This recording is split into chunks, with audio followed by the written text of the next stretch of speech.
Salam, sabahınız xeyir, değerli sədirlər, sədir müavinləri üzvlərimiz, hər birinizin sabahları xeyir, işləriniz avan, uğurlarınız bol olsun. Hamının bildiği kimi Validə xanımla təşkilatımızı əlavə etdim. Validə xanım bizim mətbuat xidmətinin rəhbər təyin olundu. İctimai Nəzarət və Nəzarət TV-nin rəhbər şəbəkəsi. Mən ümid edirəm ki, siz mən deyən kimi işləyəcəksiniz. Eyni zamanda Cəlilabad və Şəmkir rayonlarının sakinləri, fəallar gərək daim sizin fəaliyyətinizlə bağlı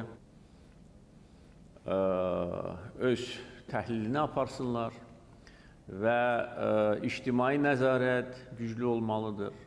İctimai nəzarətin gücləndirilməsi üçün siz yerlərdə təşəbbüs göstərməlisiniz ki, fəallar bu quruculuq, abadlıq işlərinə qoşulsunlar və eyni zamanda dövlət orqanlarında təmsil olunan məmurların işi də elə şəffaf olmalıdır ki, ictimai nəzarət də bunu təsdiqləsin. Onsuz da bizim kifayət qədər informasiya mənbələrimiz var və